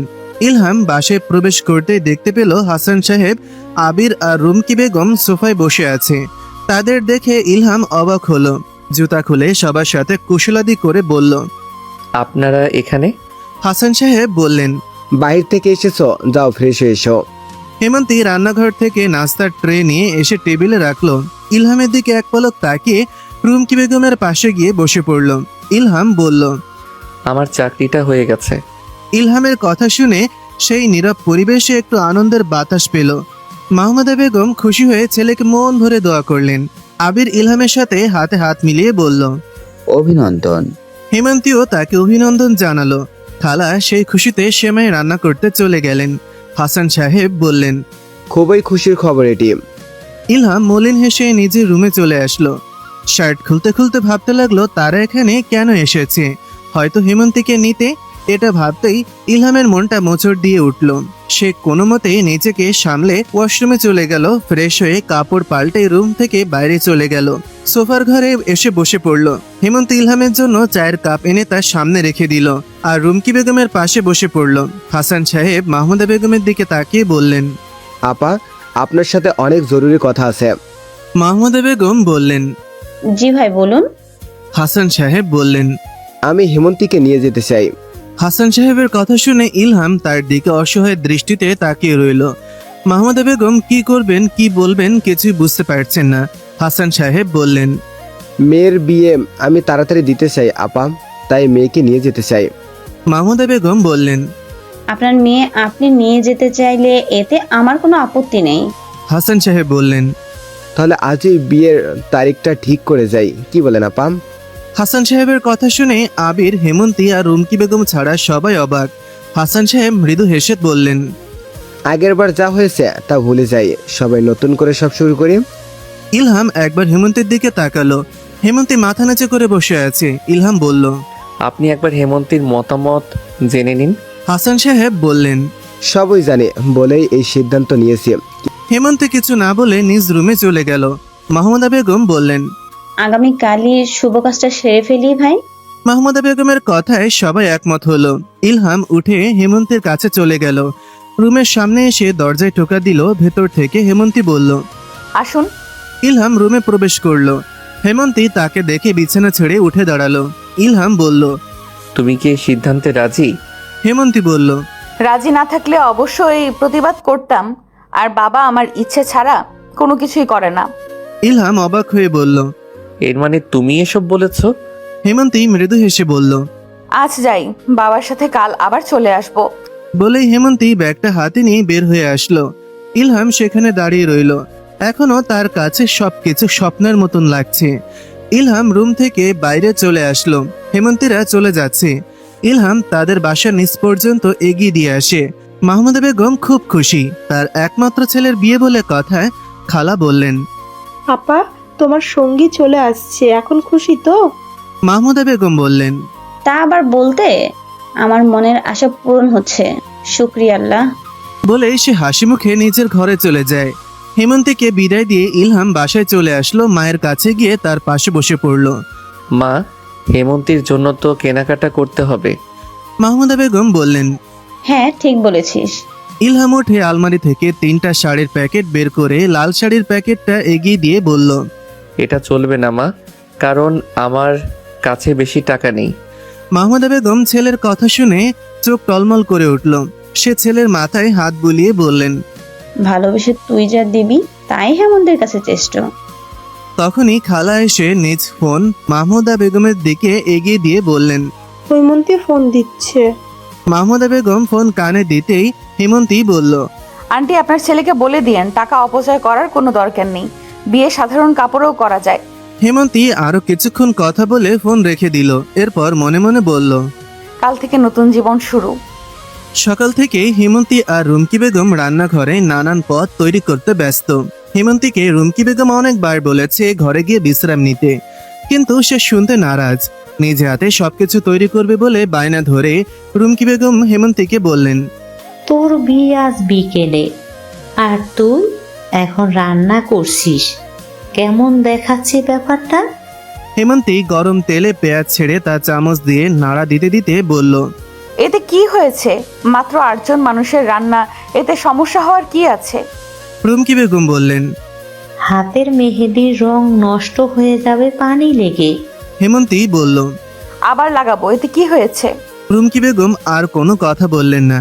তিনি বুঝতে পেরেছেন হেমন্তীর সাথে কথায় তিনি পেরে উঠবেন না। সে নিজের কাজে মনোযোগ দিলেন। সবকিছু তৈরি করে তারা টেবিলে সাজিয়ে দিল। সব কাজ শেষ করে হেমন্তী রুমে চলে আসলো। রুমে আসতেই তার চোখ গেল বিছানায় ইলহামের সকালে বিয়েতে পরার জন্য সবকিছু দিয়ে গেছে। হেমন্তী শপিং ব্যাগ থেকে শাড়িটা বের করলো। শাড়িটা হাতে নিতেই হেমন্তীর ঠোঁটের কোণে হাসি ফুটে উঠল। ব্যাগ থেকে একে একে জিনিসগুলো বের করে হেমন্তী সেগুলো হাত বুলিয়ে দেখলো। হেমন্তের অনেক সুখ সুখ লাগছে। সে ওয়াশরুমে চলে গেল। গোসল করে এসে শাড়িটা পরে নিল। চুলগুলো ভালো মতন মুছে পিঠে ছড়িয়ে দিল। হেমন্তী আয়নার সামনে নিজেকে দেখতে ব্যস্ত। তখনই ঘরের দরজায় কেউ টোকা দিল। হেমন্তী বলল, ভেতরে আসো। দরজা ঠেলে আবির ঘরে প্রবেশ করলো। ভাইকে দেখে হেমন্তী বলল, কিছু বলবে ভাইয়া? আবির বোনকে ভালো মতো দেখে মন খারাপ করে বলল, হেমন্তী, আমরা এখন এই মার্কেটে গিয়ে তোর জন্য একটা সুন্দর দামি শাড়ি নিয়ে আসতে পারি। আজ তোর বিয়ে, আর এই দিয়ে তুই এমন একটা শাড়ি পরবি। আবিরের কথা শুনে হেমন্তী বলল, ভাইয়া আমার কাছে এই শাড়িটা সবচেয়ে দামি।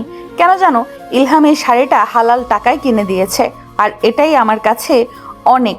আমি জানি তোমার হয়তো ভালো লাগছে না, কিন্তু ভাইয়া সত্যি বলছি, আমার মনে হচ্ছে এই শাড়িতে আমাকে অনেক সুন্দর লাগছে। আবির বোনের কথা শুনে আলতো হেসে হেমন্তের মাথায় হাত বুলিয়ে বলল, তুই অনেক বড় হয়ে গেছিস, সব বুঝতে শিখেছিস। হেমন্তী ভাইয়ের কথায় হালকা হাসলো। আবির রুম থেকে চলে গেল। দুপুরের দিকে ইলহাম, খালা আর মাহমুদা বেগম এসে হাজির হলেন। তাদের আপ্যায়ন করতে ব্যস্ত হয়ে গেলেন হাসান সাহেব। হেমন্তী রুমে বসে চুলে খোপা করে নিল। বেলি ফুলের মালাটা খোপায় সুন্দর করে পেঁচিয়ে নিল। সুন্দর করে শাড়ির আঁচলটা মাথায় দিয়ে নিল। রুমকি বেগম হেমন্তীর রুমে এসে হেমন্তীকে বধূরূপে দেখতে পেয়ে তার চোখ ছলছল করে উঠল খুশিতে। হেমন্তী ফুপির কাছে এসে বলল, কেমন লাগছে আমাকে ফুপি? রুমকি বেগম হেমন্তীর মাথায় হাত বুলিয়ে বললেন, অনেক সুন্দর লাগছে তোকে। সবাই চলে এসেছে? সবাই এসেছে, খাওয়া দাওয়া করছে। ও। সবার খাওয়া শেষে কাজী সাহেব চলে আসলেন হেমন্তীর রুমে বিয়ে পড়ানোর জন্য। সকল নিয়ম মেনে কাজী সাহেব হেমন্তীকে কবুল বলতে বললেন। হেমন্তী হাসান সাহেবের হাত ধরে কবুল বলে দিল। এরপর ইলহামের কাছে চলে আসলো, তাকেও কবুল বলতে বলা হলো। সেও কবুল বলে দিল। অতঃপর তাদের দুজনেরই বিয়ে হয়ে গেল। নানা বিপদ পার করে আজ তারা এক হয়েই গেল। হয়তো তাদের এক হওয়া বিধানে লেখা ছিল, তাই তো তাদের আলাদা করা যায়নি। বিয়ের পর হেমন্তীকে ইলহামের পাশে বসিয়ে দেওয়া হলো। ইলহাম হেমন্তীকে দেখে চোখ সরাতে পারল না। এত সুন্দর লাগছে হেমন্তীকে, যা ইলহাম ভাষায় প্রকাশ করতে পারল না। বিদায়ের ঘন্টা বেজে উঠল। হেমন্তী সবার থেকে বিদায় নিল। আবির ইলহামের হাত ধরে বলল, আমার বোনটাকে দেখে রেখো। ইলহাম মাথা দুলে হেমন্তীকে নিয়ে ইলহাম রওনা হলো তার বাসার উদ্দেশ্যে একটা সিএনজিতে। হেমন্তী, খালা আর মাহমুদা বেগম একসাথে চলে গেল। ইলহাম রিকশায় উঠে বসে পড়ল। বাসায় পৌঁছে মাহমুদা বেগম ইলহামের রুমে হেমন্তীকে বসিয়ে দিল। হেমন্তী বলল, না, আপনার শরীরটা ভালো লাগছে না আমার কাছে। মাহমুদা বেগম বললেন, তোমার মুখ থেকে মা ডাক শুনে আমার শরীর একদম ঠিক হয়ে গেছে। হেমন্তী মৃদু হাসলো। মাহমুদা বেগম নিজ রুমে চলে গেল। ইলহাম এসে সোজা রুমে চলে গেল। রুমে ঢুকতে সে দেখলো হেমন্তী বিছানায় পা ঝুলিয়ে বসে আছে। হেমন্তী ইলহামকে এভাবে দাঁড়িয়ে থাকতে দেখে বলল, আপনি এভাবে দাঁড়িয়ে আছেন কেন?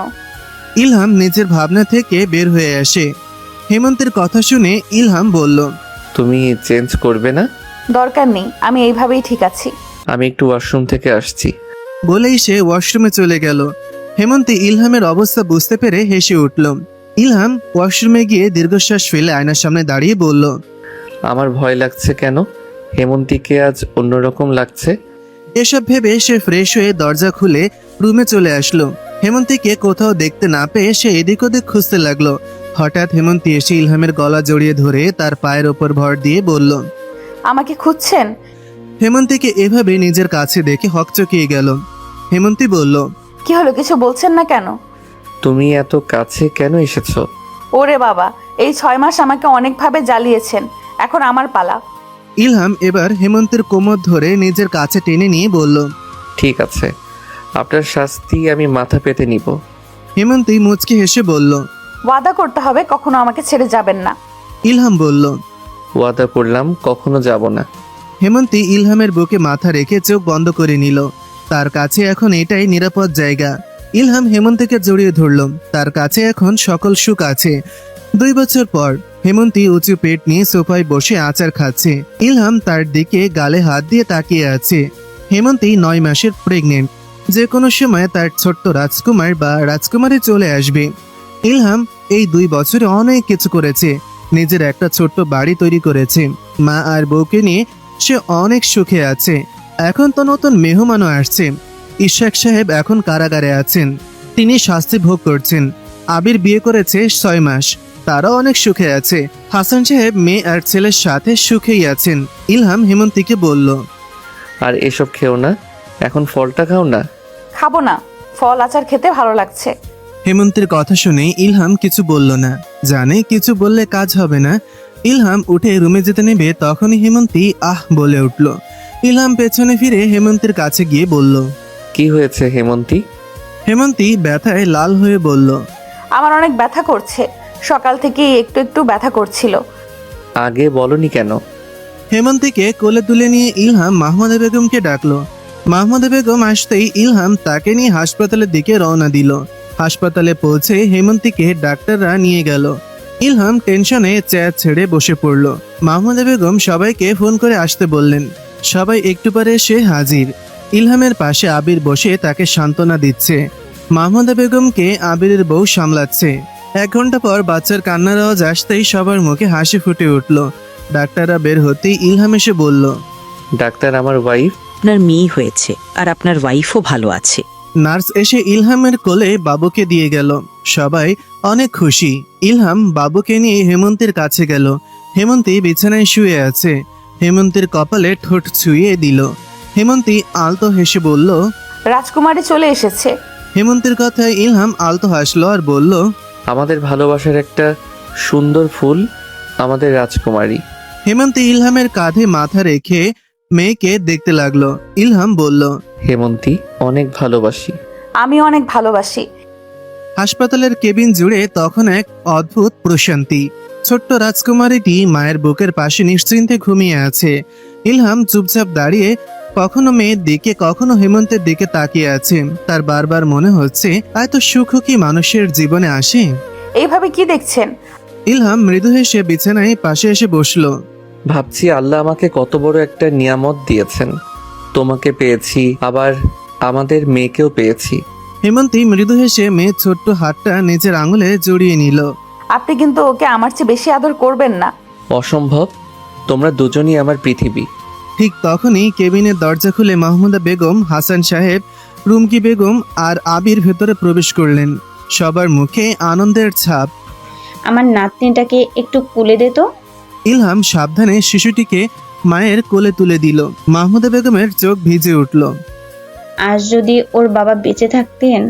কথাটা শুনে মুহূর্তের জন্য সবাই চুপ হয়ে গেল। ইলহাম মায়ের কাঁধে হাত রাখলো। যারা চলে গেছেন তাদের জন্য দোয়া করব, কিন্তু আজকে কেউ কাঁদবে না। আবির এগিয়ে এসে ছোট্ট শিশুটার কপালে আলতো করে চুমু খেলো। আমার ভাগ্নিটা একদম হেমন্তের মতো হয়েছে। না, চোখ দুটো ওর বাবার মতো। সবাই একসাথে হেসে উঠল। দীর্ঘদিন পর এই পরিবারের এমন নির্ভেজাল হাসি ফিরে এসেছে। 3 দিন পর হাসপাতালের থেকে ছাড়পত্র মিলল। বাসায় ফেরার সময় পুরো বাড়িটা ছোট্ট ছোট্ট ফুল আর রঙিন বেলুন দিয়ে সাজিয়ে রেখেছেন মাহমুদা বেগম। দরজায় ছোট্ট করে লেখা, স্বাগতম আমাদের রাজকুমারী। হেমন্তের চোখ আনন্দে চিকচিক করে উঠল। এইসব আবার কখন করলেন? তোমরা হসপিটালে ছিলে তখনই করেছে। ইলহাম মায়ের দিকে তাকিয়ে হাসলো। এই মানুষটা জীবনে অনেক কষ্ট পেয়েছেন, আজ অন্তত তার মুখে তৃপ্তির হাসি ফুটেছেন। রাত গভীর, সবাই ঘুমিয়ে পড়েছে, কিন্তু তার বাবা মায়ের চোখে ঘুম নেই। ছোট্ট মেয়েটা মাঝে মাঝেই কান্না করছে। আচ্ছা, ও কেন কাঁদছে? আমি কি করে জানবো? আপনিই তো বলেছিলেন সব পারেন। ইলহাম কিং কর্তব্য বিমূঢ় হয়ে গেল। দাঁড়াও, আমি ইউটিউবে দেখি। হেমন্তী হেসে ফেলল। নিজের মেয়েকে সামলাতে ইউটিউব লাগবে? ইলহাম শিশুটাকে কোলে নিতেই আশ্চর্যজনকভাবে সে চুপ হয়ে গেল। দেখেছেন, বাবার কোলে গেলেই শান্ত। কারণ ও জানে ওর বাবা পৃথিবীর সবচেয়ে ভালো বাবা। নিজের প্রশংসা নিজেই করছেন। কেউ তো করে না। দুজনই আবার হেসে উঠল। 1 সপ্তাহ কেটে গেল। ইলহাম অফিসে যোগ দিয়েছে। সকালবেলা বের হওয়ার আগে অন্তত আধা ঘন্টা মেয়েকে কোলে না নিলে তার মনই ভরে না। একদিন অফিসে যাওয়ার সময় সে দেখলো হেমন্তী বারান্দায় দাঁড়িয়ে আছে। কি হয়েছে? আজকে অফিসে যাবেন না? কেন? আপনার মেয়ে আপনাকে ছাড়া থাকতে চায় না। ইলহাম মুচকি হেসে মেয়ের কপালে চুমু খেলো। বাবা তাড়াতাড়ি ফিরে আসবে। রাত প্রায় 3:30। পুরো বাড়ি নিস্তব্ধ। বাইরে টুপটাপ বৃষ্টির শব্দ। হঠাৎ করে ছোট্ট রাজকুমারটির কান্নায় ঘুম ভেঙে গেল ইলহামের। চোখ মিলতেই দেখলো হেমন্ত উঠে বসে মেয়েকে কোলে নেওয়ার চেষ্টা করছে। আমি নেই। হেমন্তী ক্লান্ত চোখে তাকিয়ে মৃদু হাসলো। না, আপনি সারাদিন অফিস করেন, আমি সামলে নিচ্ছি। ইলহাম বিছানা ছেড়ে উঠে হেমন্তের পাশে এসে বসল। সাবধানে মেয়েটাকে কোলে তুলে নিতেই কান্না একটু থেমে গেল। ছোট্ট হাত দিয়ে বাবার শার্ট শক্ত করে ধরে রইল সে। দেখলে, বাবার কাছে এলেই চুপ হয়ে যায়। মেয়েটা তো জন্মের পর থেকেই বাবার পাগল। ইলহাম হেসে উঠল, তারপর ধীরে ধীরে ঘরের ভেতরে হাঁটতে লাগলো। কিছুক্ষণ পর রাজকুমারীটি আবার ঘুমিয়ে পড়ল। সকালে ঘুম ভাঙতেই মাহমুদা বেগম রান্নাঘরে ব্যস্ত হয়ে পড়লেন। আজ শুক্রবার, ইলহামের ছুটির দিন, তাই সকালের নাস্তা সবাই একসাথে করবে। হেমন্তী রান্নাঘরে ঢুকতেই মাহমুদা বেগম বললেন, তুমি এখানে কেন? বাচ্চার কাছে যাও। মা, সারাদিন তো ওর কাছেই থাকি, আপনাকে একা কাজ করতে দেব? মাহমুদা বেগম মুচকি হেসে বললেন, তুমি আসার পর থেকে এই বাড়িটা আমার সংসারের মতো লাগছে। কথাটা শুনে হেমন্তের চোখ ভিজে উঠল। সে নিঃশব্দে শাশুড়িকে জড়িয়ে ধরল। নাস্তা টেবিলে সবাই গল্প করছে। ইলহাম মেয়েকে কোলে নিয়ে বসে আছে। বাবু, এবার তো নাম রাখতে হবে। আমি তো অনেক নাম ভেবে রেখেছি। কি নাম? না, এখন বলবো না। তাহলে? আকিকার দিন সবাইকে চমকে দেব। সবাই হেসে উঠল। দুপুরের দিকে হাসান সাহেব, রুমকি বেগম আর আবির এলেন নাতনিকে দেখতে। বাড়ি আবার সরগরম হয়ে উঠল। আমার ভাগ্নিটা কোথায়? ইলহাম মেয়েকে কোলে তুলে আবিরের হাতে দিল। আহা, একদম পুতুল।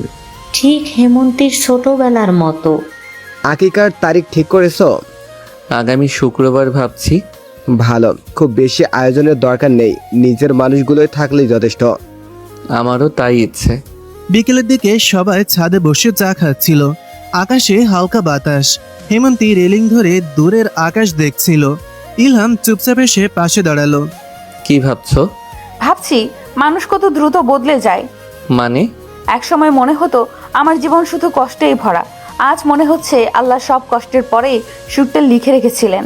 ইলহাম কোনো কথা বলল না, শুধু হেমন্তের হাতটা নিচে শক্ত করে ধরল। সন্ধ্যার পর মাহমুদা বেগম নামাজ শেষ করে দোয়া করছিলেন। দোয়া শেষে তিনি ইলহামকে ডাকলেন। বাবা, একটা কথা বলবো? বলো মা। তোদের দেখে এখন আমার আর কোনো চিন্তা নেই, শুধু একটা কথা মনে রাখিস। কি কথা? সংসারে রাগ হবে, অভিমান হবে, কিন্তু কখনো একে অপরের হাত ছেড়ে দিবি না। ইলহাম মায়ের হাত ধরে বলল। ওয়াদা করছি মা। রাত গভীর, সবাই ঘুমিয়ে পড়েছে। হেমন্তী মেয়েকে বুকের কাছে নিয়ে ঘুমোচ্ছে। ইলহাম কিছুক্ষণ তাদের দিকে তাকিয়ে রইল, তারপর মনে মনে বলল, হে আল্লাহ, এই ছোট্ট পরিবারটাকে সব বিপদ থেকে রক্ষা করবেন। আমি যেন সারা জীবন এদের মুখে হাসি ধরে রাখতে পারি। জানালার বাইরে চাঁদের আলো নিঃশব্দে ঘরের ভেতর ঢুকে পড়ল। সেই আলোয় নতুন সংসার, নতুন স্বপ্ন আর ছোট্ট রাজকুমারীকে ঘিরে ইলহাম হেমন্তের জীবনে আরও একটা সুন্দর দিনের সমাপ্তি হলো। ভোরবেলা জানালার ফাঁক গলে সূর্যের নরম আলো বিছানার ওপর এসে পড়ছে। ঘুমের মধ্যেই ছোট্ট রাজকুমারীটা হাত পা নাড়ছে। হেমন্তী পাশ ফিরে তাকিয়ে দেখলো ইলহাম এক দৃষ্টিতে মেয়ের মুখের দিকে তাকিয়ে আছে। এইভাবে কি দেখছেন? দেখছি আমার দুই রাজকুমারী এখনো ঘুমিয়ে আছে। দুজন? একজন ছোট্ট আর একজন বড়।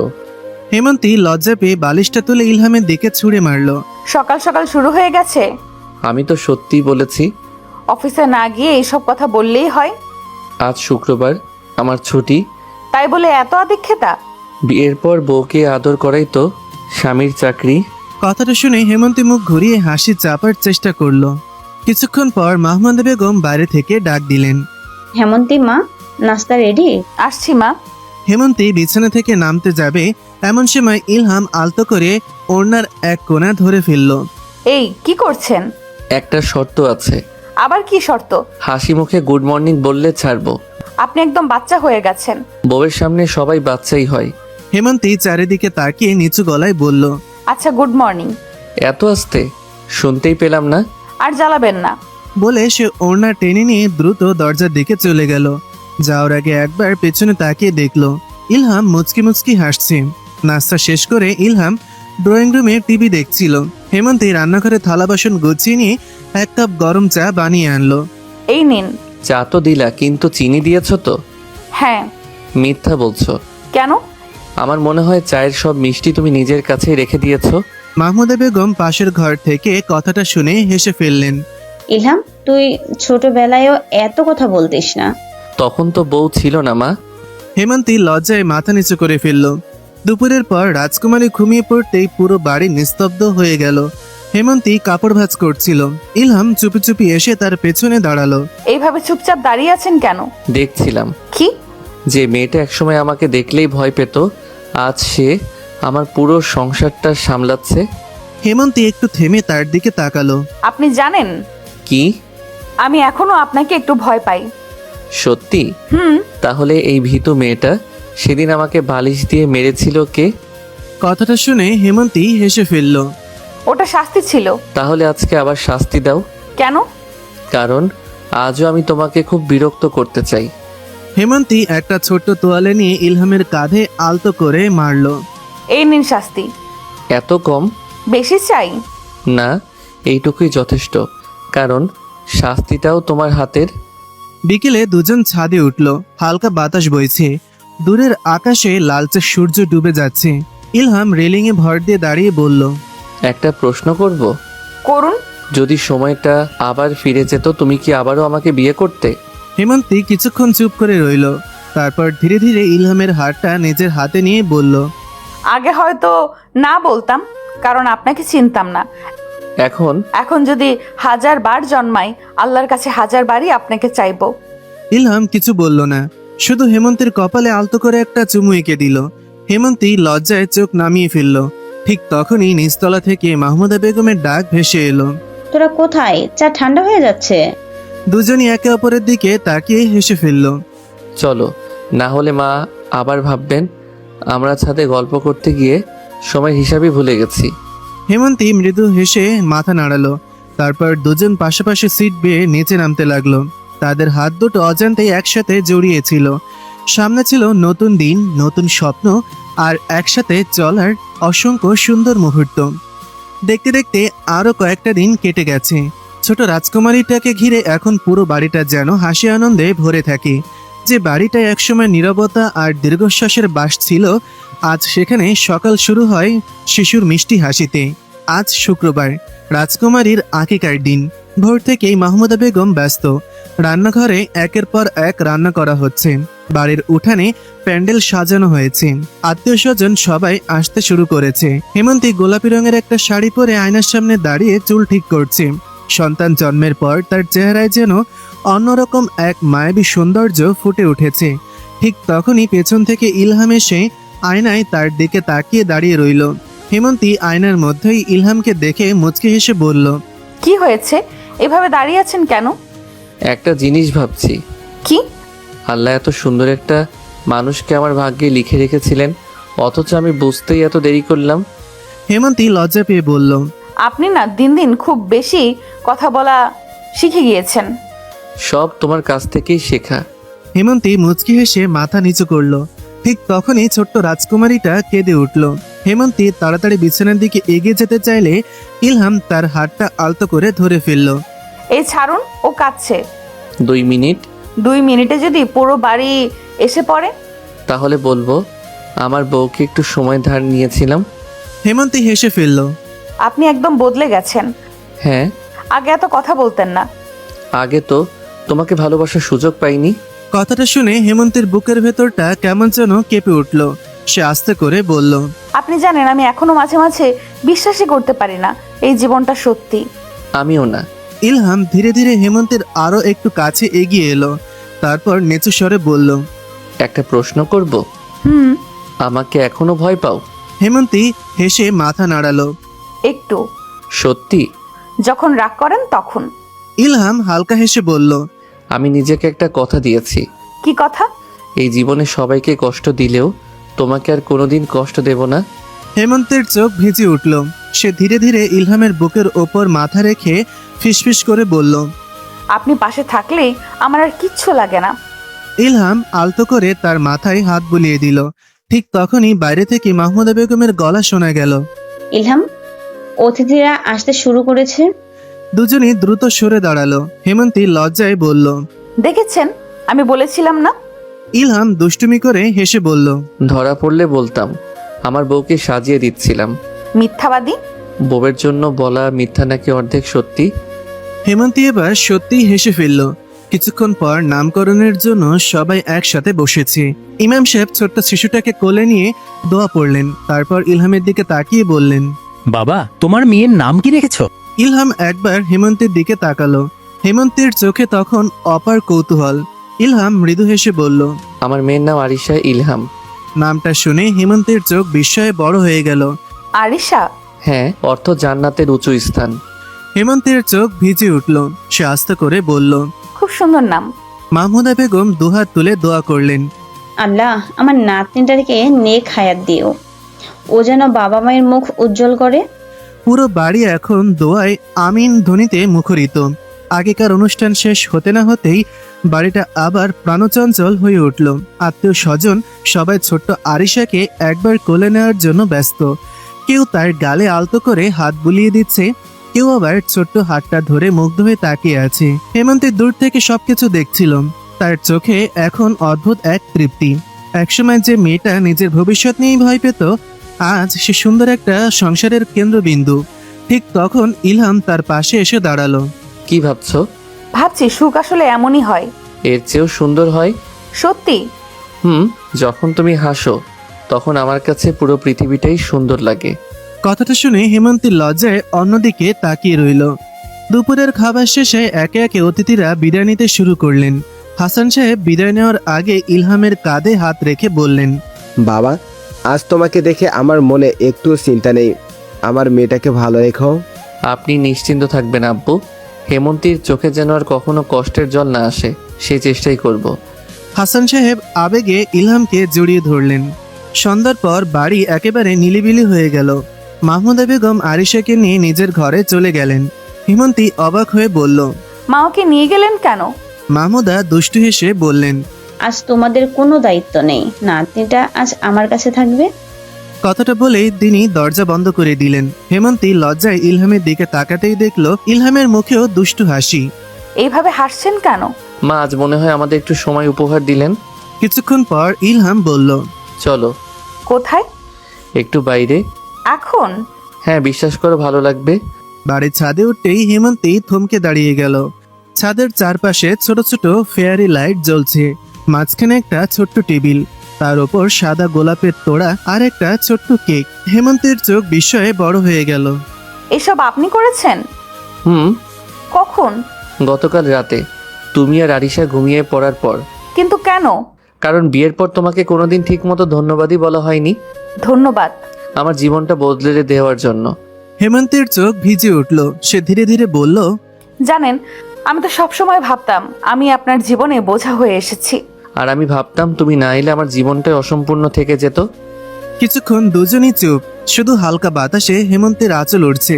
ইলহাম আলতো করে তার কপালের ওপর পড়ে থাকা চুলগুলো সরিয়ে দিল। একটা কথা বলবো? আমি যদি কোনোদিন খুব ব্যস্ত হয়ে যাই, যদি কোনোদিন রাগ করে ফেলি, তবুও একটা কথা মনে রাখবে। কি কথা? আমার ভালোবাসাটা কোনো দিন কমবে না। হেমন্তী আর নিজেকে সামলাতে পারল না। সে ইলহামের হাত দুটো শক্ত করে ধরে বলল, আর আপনি এটাও মনে রাখবেন, আমি কোনোদিন আপনার হাত ছাড়বো না। ইলহাম মৃদু হেসে পকেট থেকে একটা ছোট্ট বক্স বের করলো। এটা কি? খুলে দেখো। বক্স খুলতেই ভেতরে একটা সুন্দর রূপোর ব্রেসলেট, তাতে খোদাই করা ইলহাম লাভ রূপন্তী। রূপন্তীর ঠোঁট কাঁপতে লাগলো। এত সুন্দর! যেদিন বুঝেছিলাম আমার পরিবারের করা অন্যায় আর ভুল বোঝাবুঝির ভার তোমাকেও বইতে হয়েছে, সেদিনই নিজেকে কথা দিয়েছিলাম একদিন তোমার সব কান্নার বদলে শুধু হাসির কারণ হব। চোখের পানি মুছতে মুছতে হেমন্তী বলল, আপনি সেই কথা রেখেছেন। দূরাকাশে পূর্ণিমার চাঁদ, ছাদে নীরবতায় শুধু দুজন মানুষের মনের কথাই যেন ভেসে বেড়াচ্ছিল। ছাদের মাঝেই সুন্দর মুহূর্তটা যেন সময়কে থামিয়ে দিয়েছিল। চারিদিকে নীরবতা, দূরে কোথাও ঝিঝি পোকার ডাক। পূর্ণিমার আলো হেমন্তীর মুখটা যেন আরো উজ্জ্বল করে উঠেছে। ইলহাম ধীরে ধীরে তার হাতটা নিজের হাতেই নিয়ে নিল। একটা কথা বলবো? আমাদের প্রথম দেখা হওয়ার দিনটা মনে আছে? হেমন্তী মৃদু হেসে বলল, ভুলবো কিভাবে? আপনাকে দেখে মনে হয়েছিল পৃথিবীর সবচেয়ে রাগী মানুষ। আর এখন? এখন মনে হয় সেই রাগী মানুষটার বুকটাই পৃথিবীর সবচেয়ে নিরাপদ জায়গা। ইলহাম আর নিজেকে সামলাতে পারল না। আলতো করে হেমন্তীর কপালে একটা চুমু এঁকে দিল। হেমন্তী লজ্জায় চোখ বন্ধ করে ফেলল। এখনো লজ্জা লাগে? সারা জীবন যেন এমনই লজ্জা পাও। দুজনই হেসে উঠল। ঠিক তখনই নিচতলা থেকে ছোট্ট আরিশার কান্নার শব্দ ভেসে এলো। হেমন্তী তাড়াহুড়া করে নিচে নামতে চাইল। ইলহাম দুষ্টুমি করে তার হাতটা ধরে ফেলল। এই মেয়ে কাঁদছে। দাঁড়াও, না। একটা জিনিস বাকি আছে। কি? ইলহাম পকেট থেকে একটা ছোট্ট খাম বের করলো। এটা কি? খুলে দেখো। হেমন্তী খামটা খুলতে ভেতরে একটা চিঠি কাপা কাপা হাতে পড়তে শুরু করলো। প্রিয় হেমন্তী, একসময় আমি ভালোবাসতে জানতাম না, তোমাকে বুঝতেও পারিনি, কিন্তু তুমি না চাইতেই আমাকে একটা পরিবার দিয়েছ, মাকে আবার হাসতে শিখিয়েছ, আমার জীবনটা পূর্ণ করে দিয়েছ। যদি কোনোদিন আমার চুল সাদা হয়ে যায়, হাঁটতে কষ্ট হয়, তবু আমি চাই তুমি ঠিক আজকের মতোই আমার পাশে থেকো। আমি প্রতিশ্রুতি দিচ্ছি, শেষ নিঃশ্বাস পর্যন্ত তোমার হাতটা শক্ত করে ধরে রাখবো। তোমার ইলহাম। চিঠিটা পড়তেই হেমন্তের চোখ বেয়ে অশ্রু গড়িয়ে পড়ল। সে কোনো কথা না বলে ইলহামকে জড়িয়ে ধরল। কিছুক্ষণ পর মাহমুদা বেগম ছাদে এসে দাঁড়ালেন। দুজনকে একসাথে দেখে মুচকি হেসে বললেন, এবার নিচে আয়, তোর মেয়ে কিন্তু বাবাকে খুঁজছে। ইলহাম হেসে বলল, দেখলে, আমার দুই রাজকুমারী আমাকে ছাড়া থাকতে পারে না। নিজের প্রশংসা না করলে আপনার শান্তি হয় না, তাই না? একজন তো করেই না। আজ থেকে করব। সত্যি? কারণ আপনি শুধু ভালো স্বামী নন, খুব ভালো বাবা। ইলহামের চোখ ভিজে উঠল। 4 বছর পর বিকেলে নরম রোদ উঠোনে পড়েছে। 4 বছরের ছোট্ট আরিশা দৌড়ে বেড়াচ্ছে। আব্বু ধরতে পারলে ধরো। ইলহাম হেসে মেয়ের পেছনে দৌড়াতে লাগলো। আজ তোকে ধরেই ফেলবো। আরিশা দৌড়ে গিয়ে হেমন্তের আঁচলের আড়ালে লুকিয়ে পড়ল। আম্মু, আব্বুকে বলো না। হেমন্তী হেসে বলল, আমার মেয়েকে ধরতে হলে আগে আমাকে পার হতে হবে। আচ্ছা, মা মেয়ে একজোট? হ্যাঁ। 3 জনের হাসিতে পুরো উঠোন ভরে গেল। বারান্দায় বসে মাহমুদা বেগম সেই দৃশ্য দেখছিলেন। চোখের কোণে জল চিকচিক করছে। তিনি 2 হাত তুলে আকাশের দিকে তাকিয়ে বললেন, আলহামদুলিল্লাহ, আজ আমার আর কোনো চাওয়া নেই। আমার সন্তানদের সুখী রেখো আল্লাহ। সূর্য ধীরে ধীরে পশ্চিম আকাশে হারিয়ে যাচ্ছে। ইলহাম এক হাতে হেমন্তের হাত আর অন্য হাতে ছোট্ট আরিশার হাত ধরে হাঁটছে। একসময় যে পথ ছিল ভুল বোঝাবুঝি, কষ্ট আর অশ্রুতে ভরা, আজ সেই পথই ভালোবাসা, বিশ্বাস আর শান্তির আলোয় আলোকিত। জীবন সবসময় সহজ হয় না, কিন্তু পাশে যদি সত্যিকারের একজন ভালোবাসার মানুষ থাকে, তবে কঠিন পথও সুন্দর হয়ে ওঠে। ইলহাম হেমন্তের দিকে তাকিয়ে মৃদু হেসে বলল, একটা কথা জানো? কি? তোমাকে বিয়ে করাটা ছিল আমার জীবনের সবচেয়ে সুন্দর সিদ্ধান্ত। হেমন্তী মুচকি হেসে উত্তর দিল, আর আপনাকে ভালোবাসাটা ছিল আমার জীবনের সবচেয়ে বড় প্রাপ্তি। 3টা হাত শক্ত করে একসাথে বাঁধা, সামনে দীর্ঘ পথ, কিন্তু এবার আর কেউ একা নয়। সমাপ্ত। প্রতিটা গল্পেরই একটা সমাপ্তি থাকে, কিন্তু কিছু কিছু ভালোবাসার কখনো শেষ হয় না। ইলহাম আর হেমন্তের গল্পটাও তেমনই। কষ্ট, ভুল বোঝাবুঝি আর অসংখ্য পরীক্ষার পর শেষ পর্যন্ত জয় হয়েছে ভালোবাসায়। আশা করি গল্পটা আপনাদের ভালো লেগেছে।